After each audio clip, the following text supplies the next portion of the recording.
Obviously, I'm probably a little bit biased because I've grown up here. To sign that contract finally with the hometown team is amazing. Being a kid from Natick, Mass, 18 miles west, going to the Garden. You grow up as a kid in this town, 12 miles from the Garden.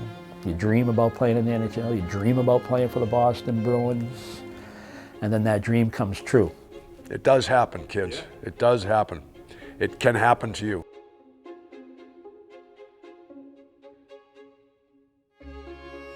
Surreal. It was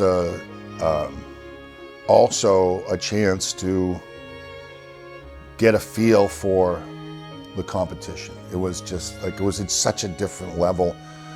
St. Louis had a guy by the name of Bob Gassoff at the time, and he was a tough SOB, man. He was tough. I mean, we had, O'Reilly was on the team and he was good. I didn't play much that night, but my lasting memory, besides just, you know, looking around at where I am, how did I get here, was that if I were gonna make it, I had to realize what I was up against, and this was a whole different breed of cat. I have fond memories of being in my bed late at night, 11 o'clock with the radio on, listening to the Bruins on the West Coast, knowing I had to be up at 4:30 to go to, to play practice hockey myself. So it's one thing to play for your childhood team, a team that you've always grown up watching and wanted to be a part of one day.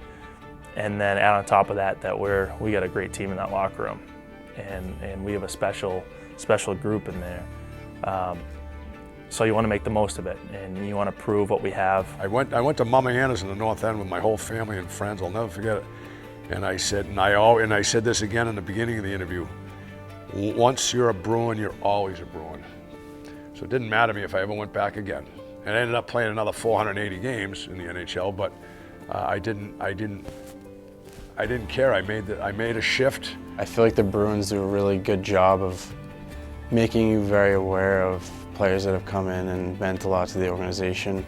And just to see the number of people who have had such an impact along the years, it has this aura about it. When you put on that jersey and you step into the rink, it feels a little bit different than going anywhere else. To do that, from my position, to do that in front of family, friends that you get to see and kind of be home and go to Thanksgiving, be home for Christmas, those things. They're little things, but they're big things. I'm very fortunate to be in that position. Obviously, I'm probably a little bit biased because I've grown up here and I got to play there in college and stuff like that, but goes back to that culture. It means a little bit more playing for the Bruins. To sign that contract finally with the hometown team is amazing, but I think when it really hits home is when you put that sweater on for the first time and you're sitting in the locker room next to Ray Bork or Rick Middleton. That's like, you go, wow. I'm here, but it's not just me. It's everyone who's helped me, and from my family, the community I grew up in Weymouth and beyond. So I feel very, very fortunate. you grow up as a kid in this town, 12 miles from the Garden. You dream about playing in the NHL, you dream about playing for the Boston Bruins, and then that dream comes true. And that dream was everything and then some than what I thought it would be, and continues to this day. Because once a Bruin, always a Bruin.